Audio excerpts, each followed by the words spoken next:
Bueno, hola Rodrigo, ¿cómo andas? Estamos grabando ya. Hola Gastón, hola a todas, hola a todos, bienvenidas.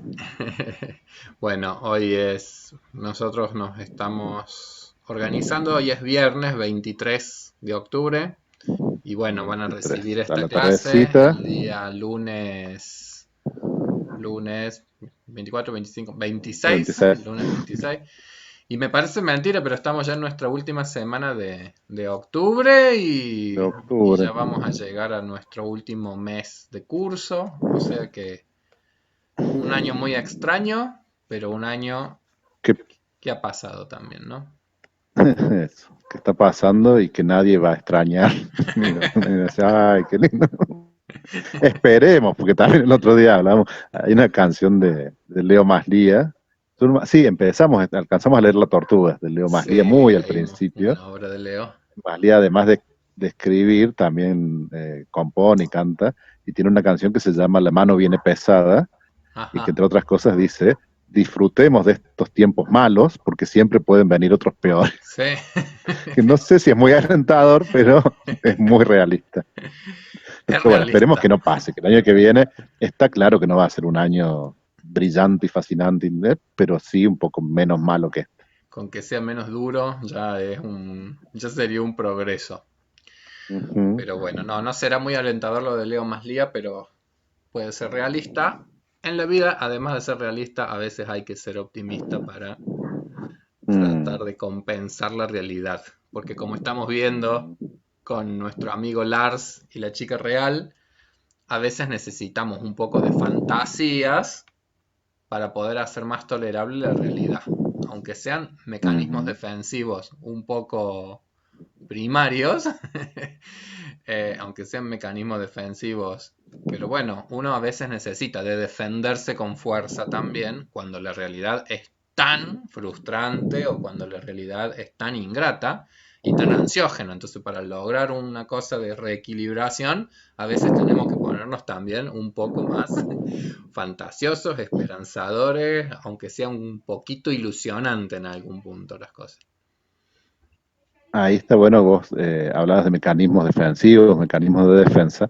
Es bien interesante tener claro que los mecanismos de defensa tienen un sentido y que en general Exactamente. ninguno está mal, son todas formas. A veces el problema se da cuando se hacen un poco rígidos, cuando son exagerados, cuando no corresponden a los posibles ataques, digamos, de los cuales tienen que defender. Pero de entrada, que uno describa algo como un mecanismo de defensa, de ningún modo significa que eso esté mal, que haya que erradicarlo. Y en todo caso, si está volviéndose demasiado rígido, demasiado que inhabilita un poco, como le pasa a Lars, la vida plena, Ujú, eh, hay que ser cuidadoso en la forma de ir desrigidificando eso, claro. eh, para que uno pueda ir acomodándose a esas nuevas flexibilidades, que es un poco lo que ahora vamos a charlar un poquito respecto de la doctora en la película, que efectivamente es muy cuidadosa y muy progresiva en eso. Sí, bueno, nosotros entonces, yo te voy a compartir la pantalla, Rodrigo. Nosotros habíamos analizado más o menos hasta la mitad de la película. Bueno, nos íbamos acercando como a la mitad de la película en donde justamente habíamos ya visto como unas escenas en donde empezábamos como a acercarnos a un nudo significativo en la historia de nuestro personaje, que era un acontecimiento de su infancia, la pérdida de la madre al poco tiempo del nacer o en el mismo parto. A mí me parece que es como que la madre muere en el parto, me da esa sensación la A mí me da la película. misma impresión, aunque no sé si se dice explícitamente, pero esa es la sensación que deja, que él nunca llegó a conocerla, digamos. Exactamente. Y por otro lado, una historia en donde pareciera ser que el padre fue una persona muy alejada de las posibilidades, digamos, como quien dice, probablemente las posibilidades de maternarlo a este muchacho, y bueno, entonces Ujú. como muchas vivencias tal vez infantiles que han sido eh, las que nos ayudan a comprender el porqué de la necesidad de tantas defensas en este muchacho y de algunas Ujú. dificultades en las relaciones, en los vínculos, en el reconocimiento de algunas de sus emociones y después en la película también va a quedar evidente, digamos, la dificultad para el contacto con las otras personas. Y nosotros, Ahí, bueno, antes de empezar esta clase, nosotros les habíamos dejado mm, un videíto, el Still Face. No sé si estabas por decir algo de eso vos, Rodrigo. no, antes de eso, en relación a lo que decías de las posibilidades de maternar de ese padre, me parece que Sí. está bueno siempre volver a un par de ideas que nosotros por ahí damos muy por hechas, porque es donde nos movemos casi todo el tiempo, pero que está bueno hacer explícitas, que es que cuando uno habla de lo que hace la madre o de qué uno espera de esa relación con la madre, está hablando de una función, que no necesariamente es la persona concreta que lo ha parido a ese chico, puede cumplir una función el padre, o a una cuidadora, un cuidador. Y la otra es que estamos dando por sentado algo que a esta altura del curso espero que lo sea para todos, pero que es que los primeros vínculos, esos primeros momentos son fundacionales para el psiquismo. Entonces, uno, por supuesto, no puede rastrear y ver dentro de la cabeza de alguien cómo han sido esos primeros tiempos, porque además, prudentemente nuestra mente los borra, eh, entonces no recordamos esos primeros tiempos, pero parte de lo que tratamos de hacer en este curso y en gran parte de la psicología es tratar de suponerlo, de explorarlo, de buscar modelos, porque estamos convencidos de que eso es lo que finalmente nos va a configurar. No venimos configurados con instintos como otros animales ya de fábrica, sino que tenemos que terminar de desarrollarnos ya fuera del útero en relación a otros.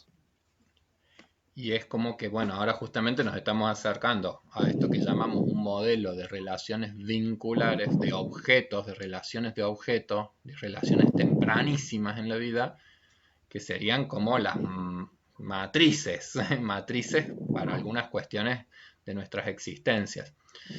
Y yo les mencionaba bueno, que habíamos pasado previo a estas clases para que pudieran ver una grabación que es un experimento muy singular que nos muestra cómo realmente aún desde bebitos, o sea, desde momentos en que llegamos a la vida, nosotros ya somos muy sensibles a lo que pasa en términos comunicacionales y en términos vinculares con el otro. Ese videito que ustedes vieron con la experiencia del still face y la cara cuando la cara se pone inexpresiva, es realmente como movilizante. A mí, por lo menos yo cuando lo veo, yo le digo al Rodrigo, a mí hasta me asusta la cara, la cara rígida de la mujer, digamos, es decir, cuando efectivamente no hay en el encuentro con el otro algo que sea del orden del enriquecimiento que constantemente se da en un vínculo cuando hay un mutuo reconocimiento.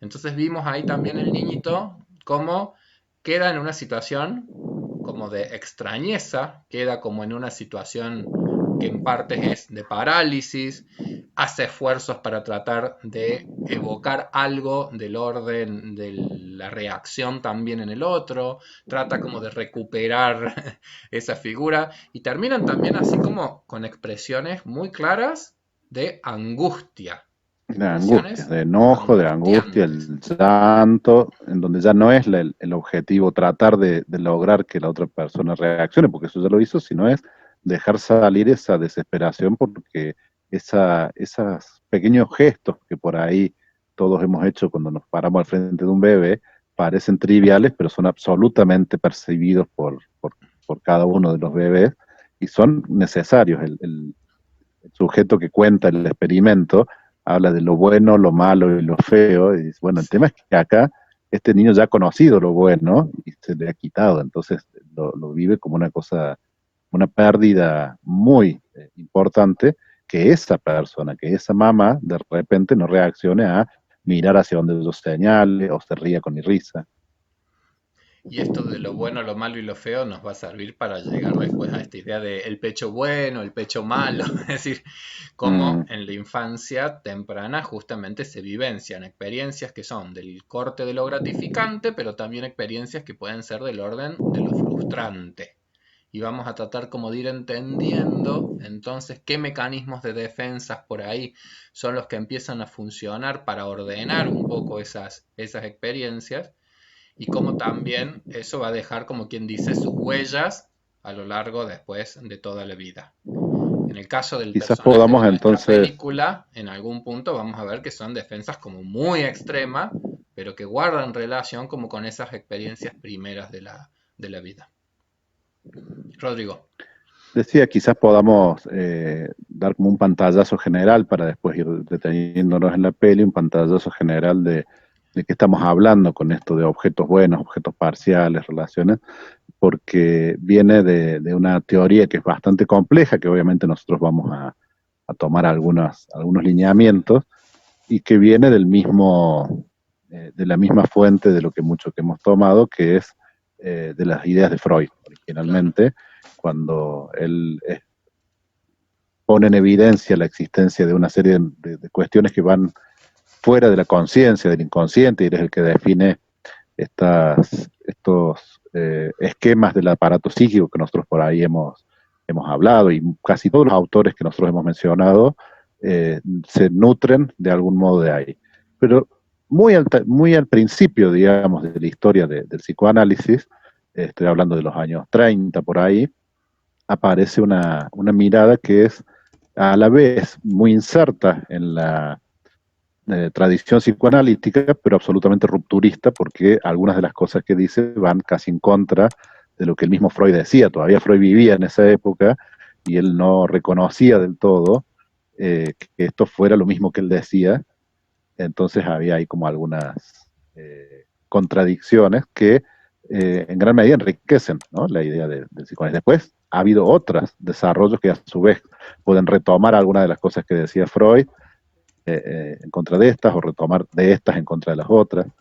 Quien empieza con esto, y curiosamente quien más claramente puede confrontar tanto con Freud como con Ana, que era la hija de Freud, y de algún modo la designada como heredera, es una mujer que es Melanie Klein, de origen húngaro, y que no tenía una formación académica, era una lega, digamos, sí tenía su propia experiencia como paciente de psicoanálisis, había sido paciente de grandes psicoanalistas, ¿no?, de Sandor Ferenczi, que quizás lo hayamos mencionado en un momento, y de Abraham, Ajá. que son a su vez referentes importantes dentro de la teoría psicoanalítica. Pero Melanie Klein lo que dice, bueno, hay cosas de lo que dice Freud que por ahí están bien, pero que habría que antedatar, porque hay cosas que Freud propone más o menos por los 5 o 6 años, y que uno lo puede ver en los bebés mucho más tempranamente, que también tiene que ver con que Freud en realidad nunca trabajó con niños. El Exactamente. único caso que hay documentado de él, de un niño,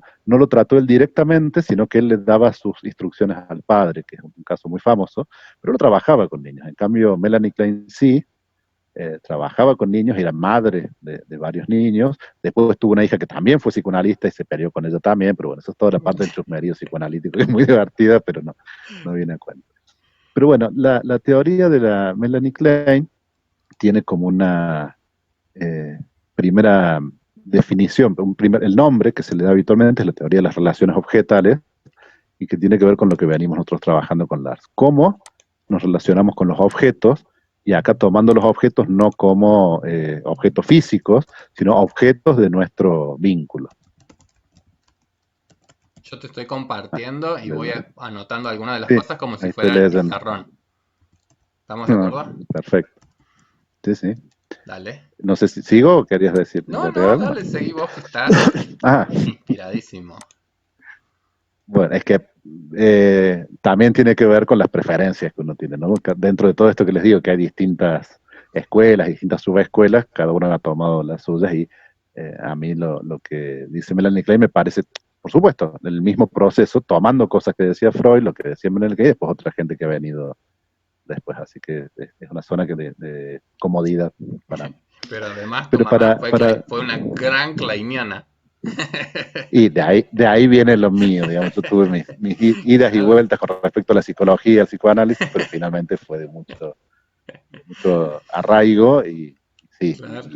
ha sido, además de mi madre, mi mentora en muchos casos, entonces No hay me siento forma muy de que cómodo. algunos modos teóricos y algunas comprensiones teóricas no vengan también por ese lado.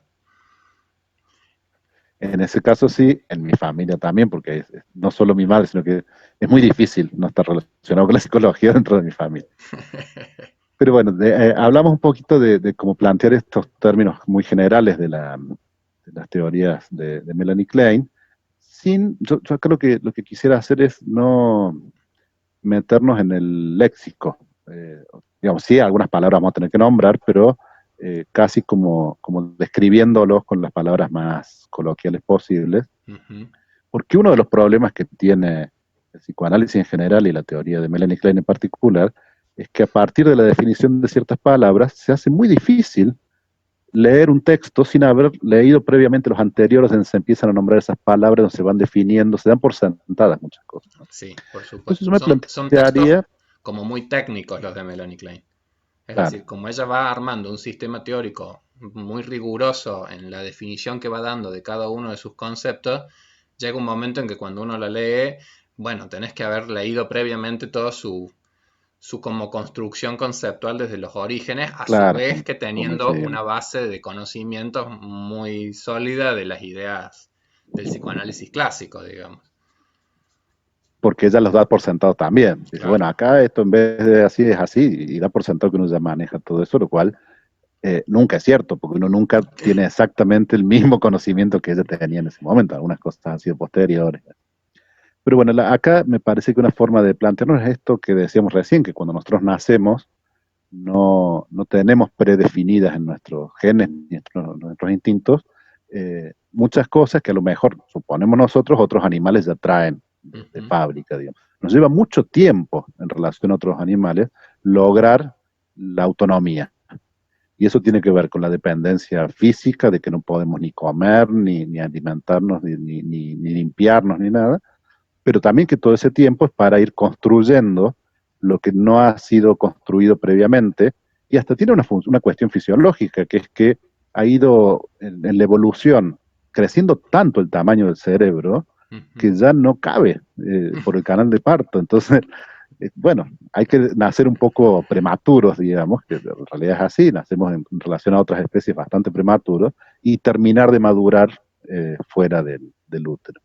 Entonces, lo que nos va a terminar de formar es el ambiente en el cual nacemos. Eso nos hace como especie sumamente adaptativos, porque como no venimos con eso cargado, vamos a terminar de formarnos de acuerdo al ambiente en el que nos toque nacer. Entonces, Y al vamos a mismo poder tiempo, adaptarnos mucho más.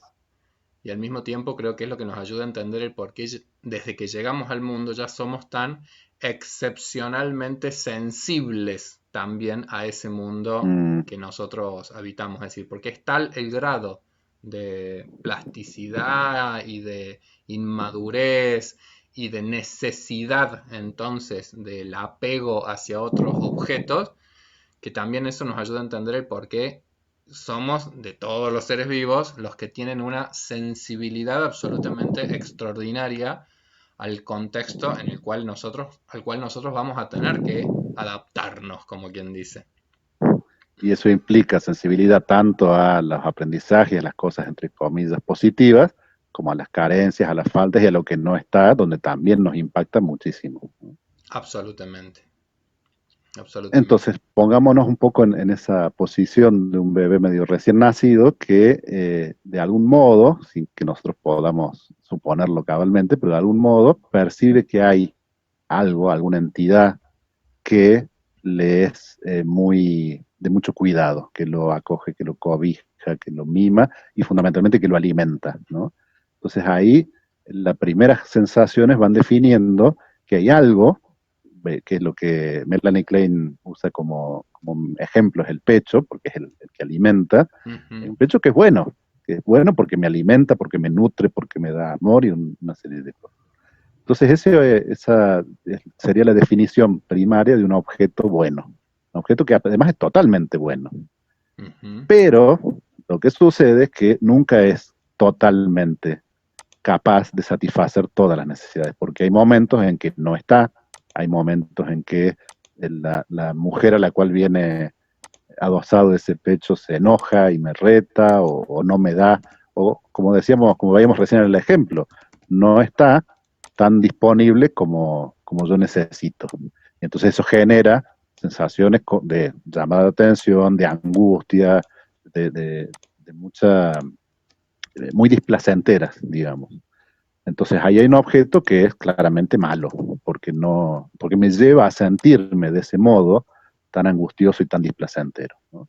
Ujú. Entonces ahí vamos definiendo una primera instancia donde este bebé dice, bueno, hay un objeto, un pecho que es bueno, y hay un objeto, un pecho que es malo. No sé si vas a decir algo, Gastón. No, pero Ah, me pareció no, que... lo fui escribiendo en la pantalla como para que uno ya pueda entonces ir entonces distinguiendo una idea que es como básica, que vendría a ser un modo de funcionamiento psíquico que es como tajante, que es como que es como las formas más primarias de ordenar las realidades, o las cosas son blancas o las cosas son negras, o las cosas son Lo buenas o cual, las cosas son malas, haciendo como una cosa lo cual es muy... inevitable porque todavía no hay posibilidades de unificar, de integrar esas dos Exactamente. miradas. Esto lo define Klein con una, bueno, dijimos que no íbamos a usar muchas palabras técnicas, pero es inevitable en este No, punto. algunas las Ella lo necesitamos. define como posición, después hablamos de por qué posición, pero un posicionamiento esquizoparanoide, Ujú. que no quiere decir que los bebés sean esquizofrénicos ni paranoicos, sino que hay ciertas características que después los esquizofrénicos, los paranoicos van a mostrar y que podríamos identificar. Esquizo tiene que ver con dividir, con separar. Entonces esta separación de hay un eh, objeto que es bueno, un pecho que es bueno y hay uno que es malo, y están claramente separados. Después, en algún momento, eso se llega a integrar y se pasa a otro posicionamiento donde el objeto no es o bueno o malo, sino que es bueno y es malo, que es lo que efectivamente pasa con las madres, que no que sean buenas y malas, pero sí que puedan satisfacer algunas necesidades y otras no pueden o deciden no hacerlo por el motivo que sea. Esto lo llama Melanie Klein posición depresiva. Y otra vez, no implica que los bebés sean depresivos, sino que tiene que ver con la aparición de la culpa, que está muy vinculada a la depresión. ¿Y por qué le da culpa? Y porque cuando estaba enojado, cuando estaba gritando, cuando estaba reclamando que no lo alimentaban y enojado con ese pecho que era malo, de repente se da cuenta que él mismo que era bueno. O sea que él ha estado depositando cosas muy negativas en un objeto que es bueno. Entonces ahí es donde ella posiciona los primeros, por supuesto, rudimentarios efectos de culpa, ¿no? Entonces, sí permite una integración, permite una cosa más realista en algún punto, porque los objetos en general son complejos, pero también conlleva otras dificultades como la culpa o como la sensación que acarrea eso, ¿no? Esto es muy sintéticamente la descripción de la teoría de las posiciones que se llama así porque nosotros hemos visto en algunos casos, y es muy tradicional en psicoanálisis y en psicología en otros ámbitos también, ir definiendo las etapas por las que uno pasa, ¿no? Hay una etapa originaria, después una etapa más avanzada, otra etapa más avanzada. En cambio, lo que plantea Melanie Klein con estas posiciones es que entre esas dos posiciones nos movemos toda la vida. No es que hay una tercera, una cuarta, una quinta, sino están esas dos. Y a veces uno se posiciona más esquizoparanoidemente y otras veces uno se posiciona más depresivamente, ¿sí? Si hay en el inicio, en esto que decíamos, hay un orden porque siempre primero se parte de la parcialidad y después se puede integrar. Por eso hace un rato decíamos, en la posición esquizoparanoide originaria no hay posibilidad de integrar. Recién cuando se ha integrado y cuando se logra ese primer posicionamiento depresivo va a llegar la posibilidad de ir como alternando. Bueno, a veces frente a ciertas situaciones prefiero integrar o me sale así y frente a otras prefiero separar y hacer de cuenta que esto es bueno o esto es malo. Siempre hablando en términos no conscientes. No es una decisión que uno tome, por supuesto, conscientemente. Bueno, está genial. Es Se una hizo un poco teoría, largo, pero bueno, como dije al principio, no. no, pero es una teoría preciosa y además es una teoría que nos ayuda un montón a entender. Cuando Rodrigo dice esto que son posiciones, justamente nos está indicando que esto está como en juego en la constitución del vínculo primario, es decir, ese vínculo primordial que se va a establecer con el otro, mamá, por poner una síntesis, pero que no, como bien dijo Rodrigo, no es la persona, sino es una función, la función materna, en principio va a ser del orden de la parcialidad, en términos de que todavía no se está estructurando el yo. Porque nosotros hablamos de objeto, pero en definitiva cuando hablamos de un objeto, a lo que estamos haciendo referencia también básicamente es a en qué medida yo voy logrando tener conciencia de mi propia existencia y conciencia de la existencia del otro.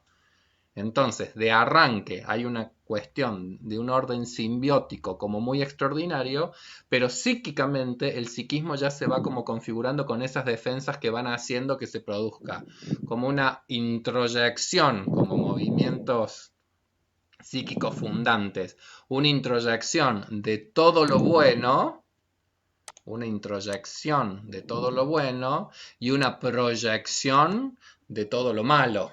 Y en ese sentido también es que no entiende por qué se utiliza entonces esta palabra que significa dividir las cosas. Lo esquizo justamente tiene que ver con el concepto de la división. Entonces empieza a ser como dividido. Y lo externo se transforma siempre, se proyecta todo lo malo. Y de ahí viene el componente, como quien dice, paranoide. Es decir, afuera está todo lo malo, entonces el peligro va a ser una cuestión más bien, como quien dice, externa. Lo peligroso puede venir, como quien dice, de afuera. Adentro está todo lo bueno. Eso es como... Paranoide Sí, tiene que ver con lo persecutorio, ¿no? Con sentir que uno está siendo objeto de la persecución o el ataque de otro, de lo que, es como vos decís, de lo que ha sido previamente proyectado hacia otro. exactamente.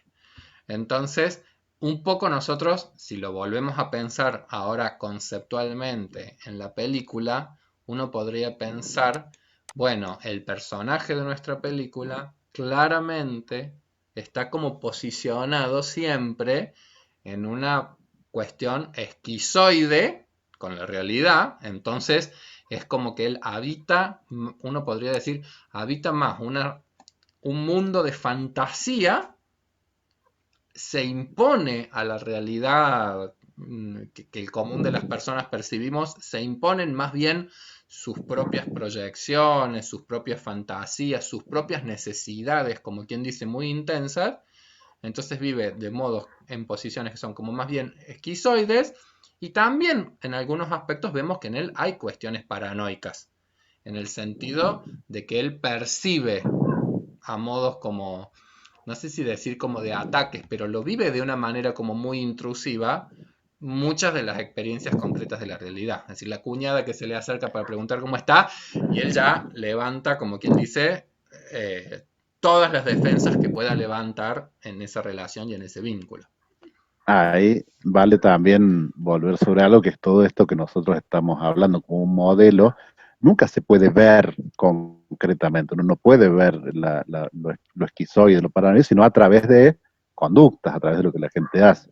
Y una conducta evitativa, como la de él, da cuenta de eso, él evita juntarse aún con la gente que es más cercana, como ir a comer a la casa de la hermana, del hermano y de la cuñada, y uno entiende ahí que hay una cuestión paranoia, una cuestión de cuidado por evitar algo que le genera algún tipo de temor o incomodidad. Exactamente. Básicamente como que le genera angustias o le genera movimientos psíquicos que su psiquismo en realidad no puede todavía, como quien dice, sostener, no puede organizar, porque en algún punto la posición esquizoparanoide, digamos, es como una posición mm, un tanto más precaria en términos de posibilidad de vinculación con el otro, ¿sí? Pero que yo digo que sea una Y en posición más precaria tanto, no quiere decir que uno en nuestros procesos de desarrollo no pase inevitablemente, como quien dice, por esta estructuración psíquica que es nuestra forma de estructuración psíquica, como quien dice, más básica. Más y básica. que aún ya grandes y ya habiendo atravesado tanto la posición esquizoparanoide como la depresiva, no vuelvan a aparecer situaciones en las cuales sea conveniente, incluso a veces, aunque sea inconveniente, vuelvan a aparecer las cosas, las características de la posición esquizoparanoide, ¿no? Para a veces porque necesitamos acomodar algo que nos resulta demasiado confuso, a veces porque tenemos que alejarnos de algo que en su totalidad, y acá volvemos a la idea del objeto total y el objeto parcial. El objeto total siempre tiene, por necesidad, un aspecto bueno, o aspectos buenos y aspectos malos, aspectos que me son que me atraen y que me hacen bien, y aspectos que yo siento que me dañan o que no son suficientemente buenos.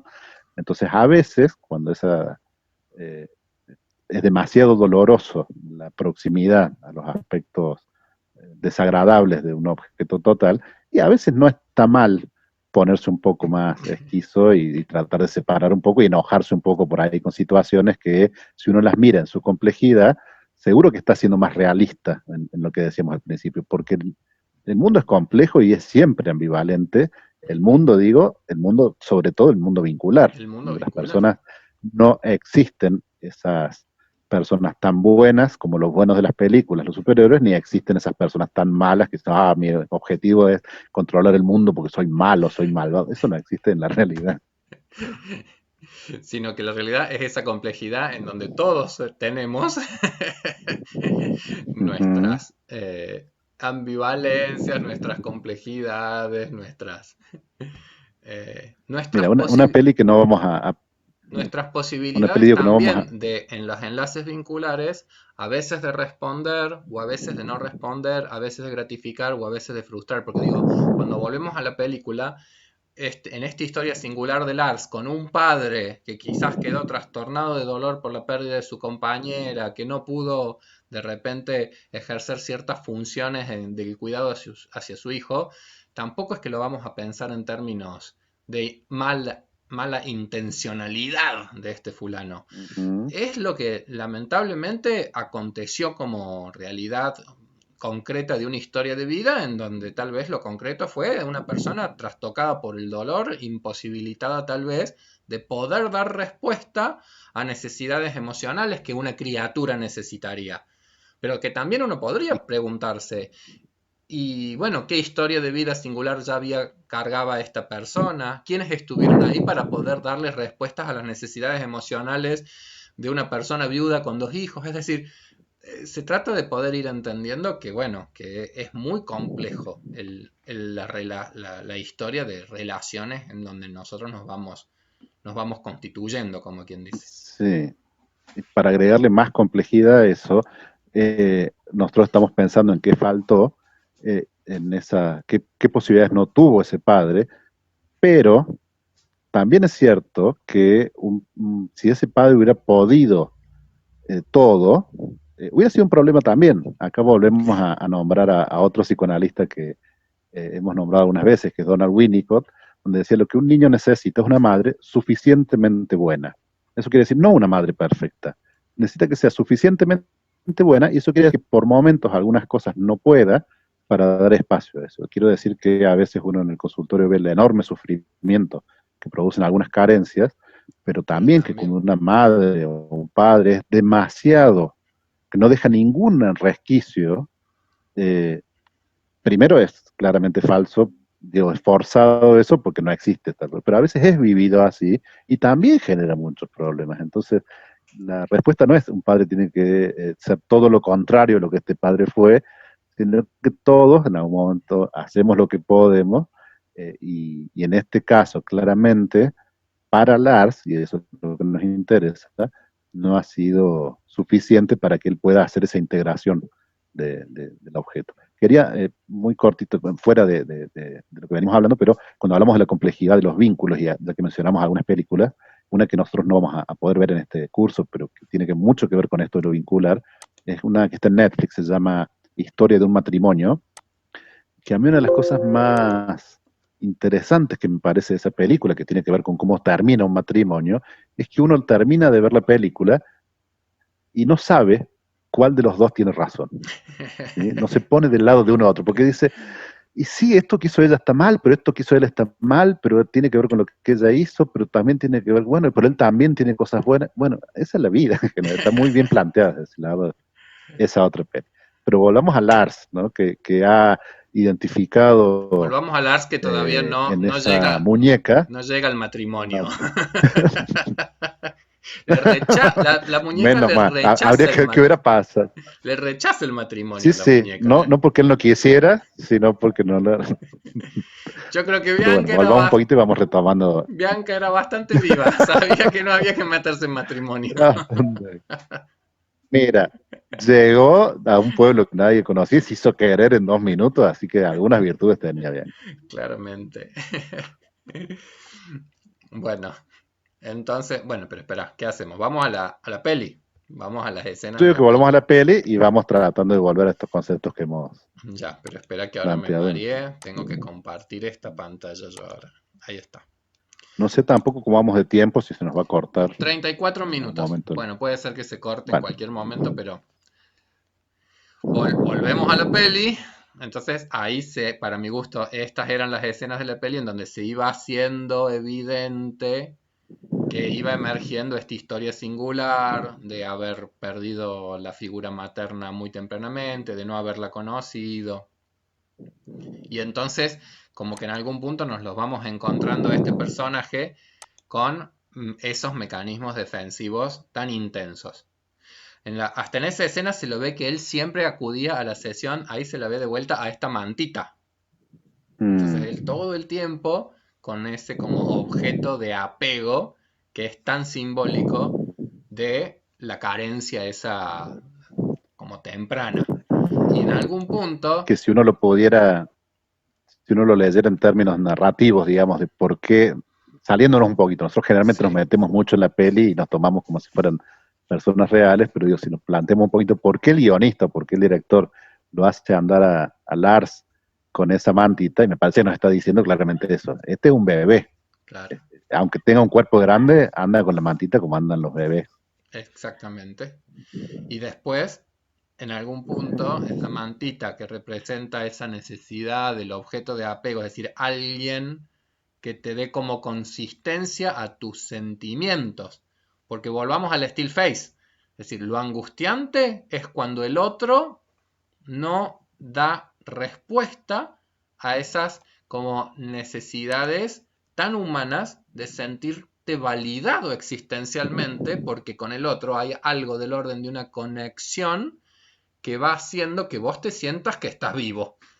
Sí, te sentís Mm, vivo a partir justamente de esa experiencia de reconocimiento, esa necesidad de ser mirado, esa necesidad de ser reconocido, esa necesidad de estar siendo, como quien dice, validado en la experiencia que vos estás teniendo, de sentir que le da valía a tu acción.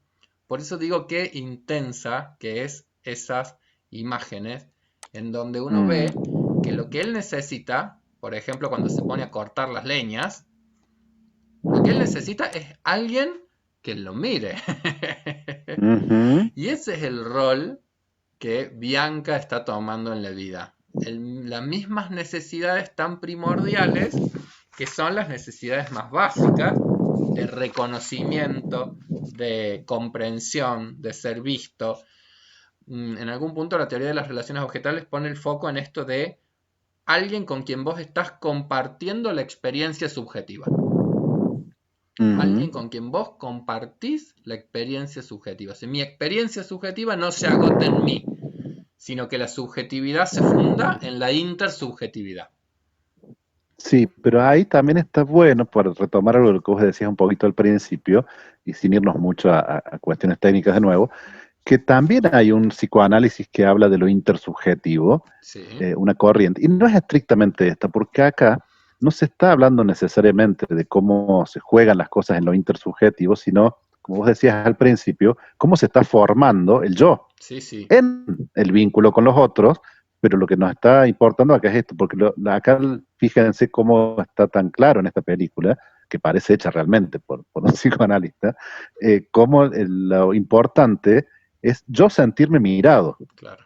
es poder no, encontrar yo en la mirada del otro, que en este caso es como los impactos del principio, un modo extremo, pero que finalmente, en todos los casos, lo importante del otro es que yo sienta que me están mirando y que le esté dando algún sentido a lo que yo hago, que se interese por mí, pero desde lo propio, digamos.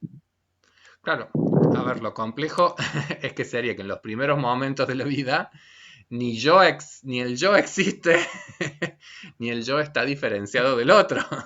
Entonces, es como que es la Ujú. complejidad de que esto que es lo intrapsíquico emerge también de lo concreto de relaciones interpersonales o intersubjetivas. Es decir, lo Ujú. complejo de esas primeras épocas es que justamente todavía no se están dando esos procesos digamos, se están empezando a dar los procesos de constitución y de diferenciación. No sé si Claro, acordamos para en que eso. pueda haber una diferenciación, sí, sí, totalmente. Tiene que Claro. haber primero algo que se vaya. Pero ¿cómo es que algo existe si todavía no se ha desarrollado? Que después necesitar de algo para que lo vea. Es un poco paradójico también. Bueno, es que También que los límites probablemente del sean los yo, límites de la teoría. claro, los límites del yo también tienen esa cosa de difusión. Es decir, es difuso. ¿Qué es el yo? Bueno, termina siendo como Ujú. una síntesis que singulariza mi existencia, pero en algún punto ahí uno percibe que hasta en la génesis del yo ha estado muy presente el otro, pero todavía como con esa imposibilidad de llegar a una discriminación. Bueno, digo, en estas escenas, él necesita la mirada de Bianca, pero Bianca en definitiva es una construcción también de su psiquismo, ¿sí? Exacto. Entonces, ahí se ve sí la diferencia entre Bianca como un objeto que vendría a ser una necesidad todavía muy psíquica y las dificultades concretas que él tiene en la realidad de que fuera Margo la que estuviera viendo cómo él eh, eh, corta unas leñas. Pero es un poco como charlábamos con vos la semana pasada. Bianca es mucho más adecuada como objeto porque parece ser que le está dando una respuesta a necesidades muy intensas que él ha tenido. ¿Sí?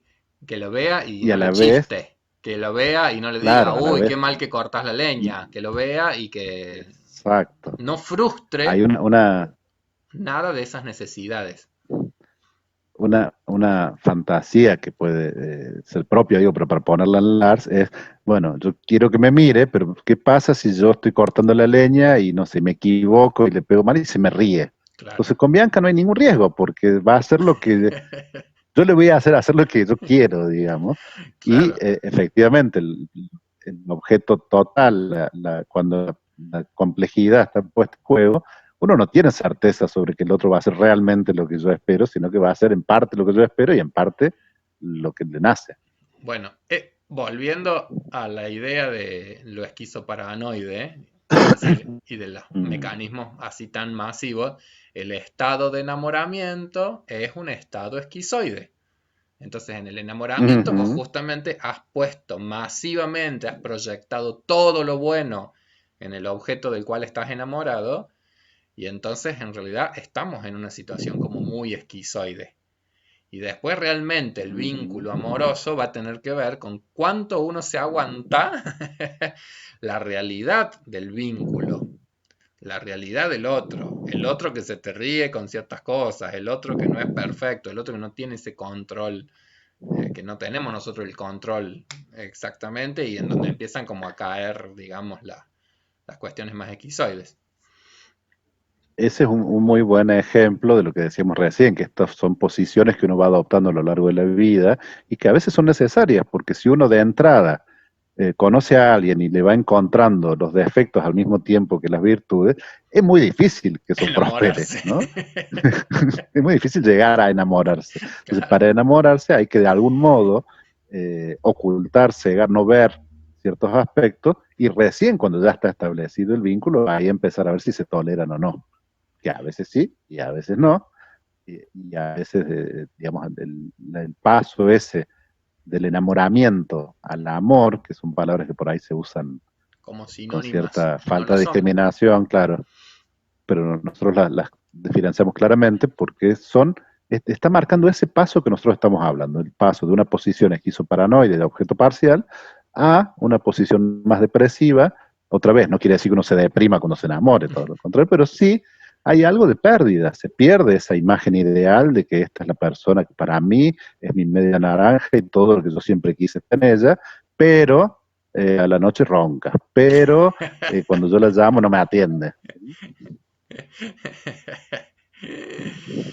La caída del ideal es como muy importante en algún punto también para el acceso a la realidad. Es decir, porque en algún punto tiene que morir la fantasía para que pueda emerger algo también, algo de mayor complejidad como es tolerar la realidad y poder adaptarse a una realidad menos distorsionada a mis necesidades intrapsíquicas, que ese sería un poco el Mm. punto, ¿sí? Es decir, Lars se adapta a una realidad, pero en algún punto la realidad está como sujeta a toda la transformación que según sus necesidades hace, pero eso en algún punto hace que termine como viviendo más en una dimensión fantasiosa que poder ajustarse un poco más a la realidad tal cual es. Bueno, seguimos Y me avanzando en parece la que ahí peli. también queda claro, una Sí, cosita más, digo, me parece que queda claro ahí el límite de esto, porque uno puede decir, bueno, pero si él fantasea que la pasa bien, y la pasa bien, que sigue en ese mundo de fantasía. A lo mejor esto le ha servido durante muchos años, no claro. es un adolescente, es un tipo relativamente grande, pero ya algo empieza a pasar, él necesita. Puede ser el embarazo de la cuñada, puede ser la aparición de Margo, pero ya hay algo que le empieza a traer de ese mundo más real, digamos, que se empieza a dar cuenta que se está perdiendo algo, eso es lo que Claro, quiero decir. Hasta ahí, en esa fantasía funcionaba todo bien, pero era muy chiquita, claro. no dejaba realmente conectar con lo otro. Entonces ahí empiezan a aparecer algunas cosas que nosotros suponemos que es lo que ve la doctora cuando dice, bueno, vamos de a poco porque hay que hacer ese paso, que no se puede hacer bruscamente y esperar que él al otro día, como de algún modo la cuñada espera que él venga, traiga una novia y venga a cenar, porque es lo que le corresponde a un tipo de esa edad. O el hermano que querría que pueda entender las cosas y que es una muñeca y que no sé Ujú. qué. Mm, no, no, no hay forma. Pero al mismo tiempo, bueno, ahí seguimos avanzando. Ahí estás viendo la escena en donde la siguen bañando Los y la bañan. van Ujú. cuidando. Y en esa escena en particular tienen como una charlita que a mí me gusta mucho, porque es como que Mm. ella, viste que ha tenido la disposición al cuidado todo el tiempo.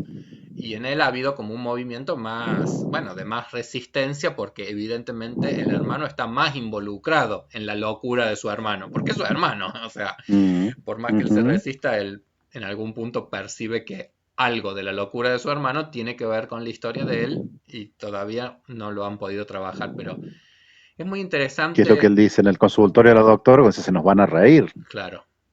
Primero dice, se le van a reír. Se le van a reír y la doctora le dice, el problema es que se te van a reír a vos.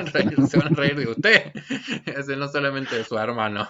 Es más, de su hermano yo creo que hay muchos que va a despertar la sensibilidad que a muchas personas les despierta alguien que tiene algún tipo de restricción, alguien que tiene algún tipo de carencia, como quien dice. En general eso Ujú. despierta en mucha gente una cosa más bien cuidadosa o cariñosa. Para con él no, no va a despertarse eso.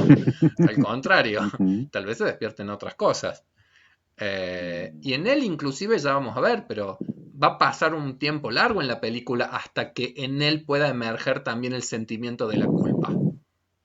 Mm. Va a pasar un tiempo largo en la película para que en él pueda emerger la culpa. Pero cuando él está con la señora, hay un momento en donde él le pregunta algo así, ¿por qué haces todo esto?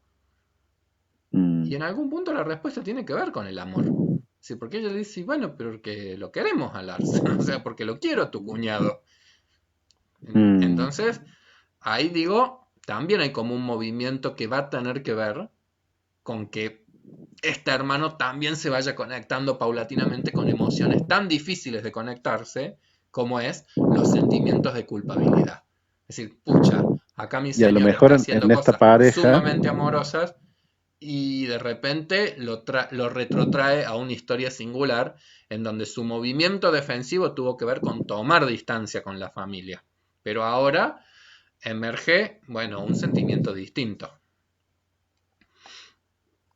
por ahí en esta pareja se puede ver un poco más cómo estas posiciones que nosotros estamos describiendo, aunque no sean tan evidentes como en Lars, en todos podemos rastrearlas. Digo, en ese momento al menos, no la están bañando, cuando él dice, ¿por qué haces esto?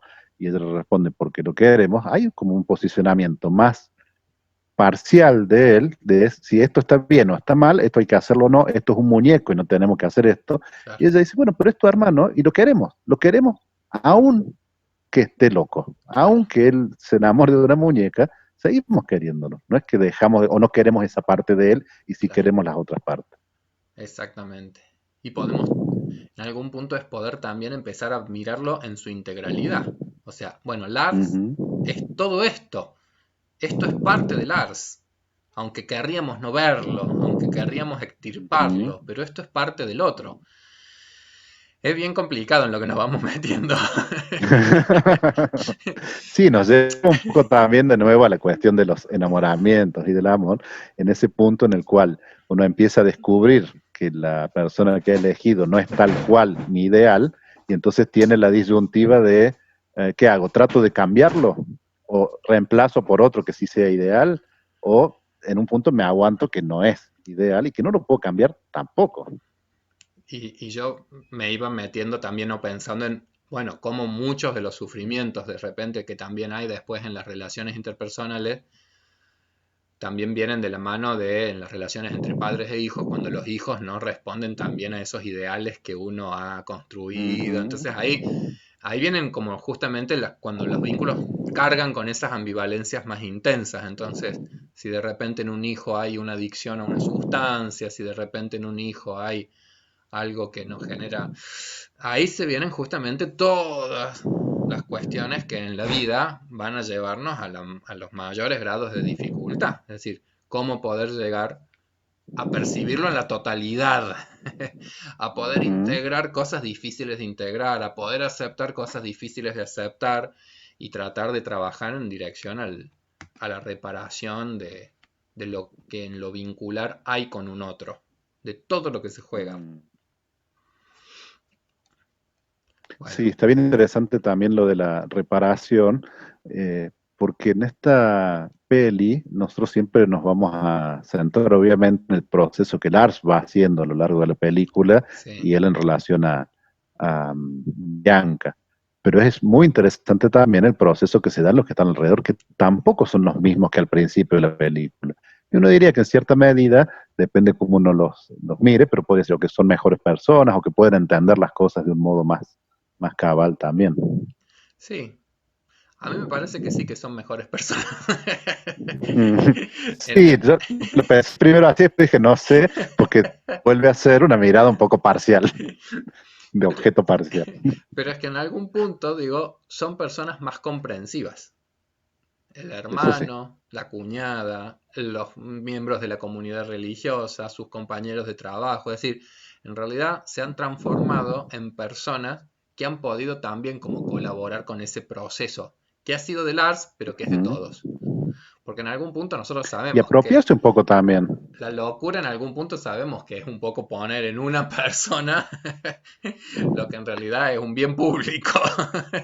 A eso iba, apropiarse, hacerse un poco cargo de la locura cuando los otros también juegan un rol con Bianca, a veces incluso independientemente de Lars. Claro. En algún punto esto nos trae también a esta idea de lo que es el chivo expiatorio. Es decir, la Mm, cuestión del chivo expiatorio tiene que ver con eso. Es decir, cómo las comunidades ponen en un objeto lo intolerable, pero que nos pertenece a nosotros en algún punto. Entonces se hace como mucho más ujú, ordenador o mucho más sencillo poner todas las culpas en un solo objeto, sacrificarlo y bueno, dentro de un tiempo vamos a necesitar buscar otro, porque efectivamente no ujú. va a dar nunca respuesta a esas cuestiones inacabadas de la condición humana. Bueno, comparto ahí y avanzamos entonces un poquitín más, pero en esa escena eh, ahí es cuando hablan específicamente, me parece en esta escena, De Karin. de lo que él siente con Karim.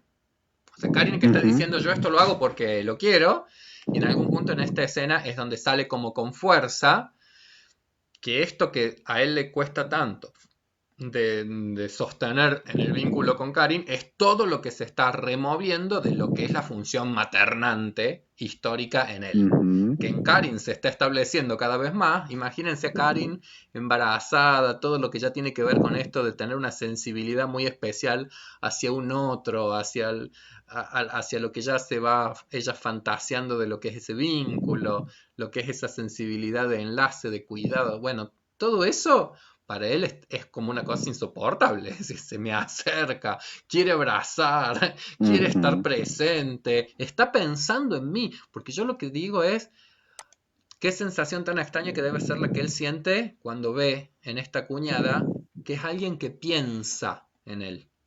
Y yo siempre ujú, tomo, y eso me parece que es también como de Bion, esa función, que la función materna no solamente tiene que ver con esa cosa acogedora y sostenedora de brazos y emociones, sino que es el ser pensado por otros. Es decir, alguien está pensando en ujú, vos, que es como es también uno de los grandes dolores cuando se producen las separaciones en las parejas y en los noviazgos. Es decir, no está pensando en mí, en quién está pensando ahora. ujú, Es decir, toda la cuestión de saberse como sostenido también en el pensamiento de otro. Entonces, eso ujú. para nuestro fulano es casi que intolerable. Y vienen todas esas escenas en donde, por supuesto que Dagmar muy cuidadosamente le va poniendo ese, bueno, pero a veces sentir la seguridad de los brazos de alguien es algo que puede ser muy lindo. No, no, no. Entonces ahí vienen todas estas escenas en donde dice, bueno, a ver, yo no puedo cambiarla a Karim, pero puedo ayudarte a vos. A ver si podemos tolerar un poquito que alguien se te acerque, que alguien te toque, a ver cómo es estos sentimientos. Y entonces ahí van haciendo como ese trabajito de que ella le va tocando, le va preguntando qué siente, a ver hasta dónde se aguanta. Y esa escena es como muy intensa, ¿viste? Que cuando le toca el cuello es ¡ah! Oh, esto ya no, esto ya es Ujú. intolerable, ¿eh? Esto es imposible.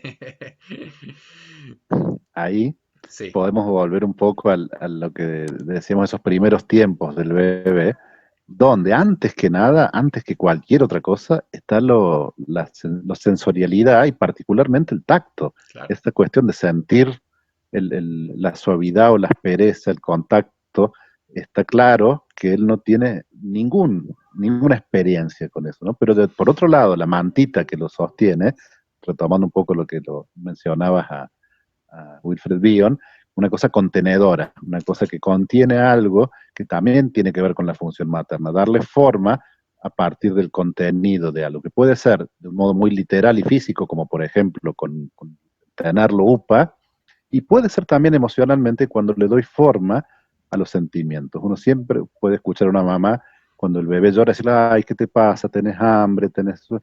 Estás triste, estás no sé qué, estás muy enojado. Le está poniendo palabras, está, esto que vos decías, está pensando, pero a la vez devolviéndole ese pensamiento y dándoselo como esas cosas que él siente y que son una cosa muy informe de algún modo, se las devuelve ya un poquito digeridas, un poquito formadas y ya no todavía en ese, pero ya pensables, digamos, ya empezando, está enseñándole, sin que sea una cosa didáctica, está enseñándole a pensar en lo que, en el mismo, en las cosas que le pasan. Estamos haciendo lo que hacemos los seres humanos, que es como digerir Ujú. Es- las, Está enseñándole a ser ser experiencias. humano, exactamente. Exactamente. Estamos Se hace así. humanizando. Que no se puede enseñar con un bebé, no se le puede enseñar con un pizarrón y con lo que nosotros usamos, porque es otro momento y porque la única forma es haciéndolo por él y haciéndolo juntos con él. Bueno, Rodri, vamos casi una hora. Vamos a cortar acá Bueno, cortemos un ratito. esta grabación. Y seguimos en el próximo videito.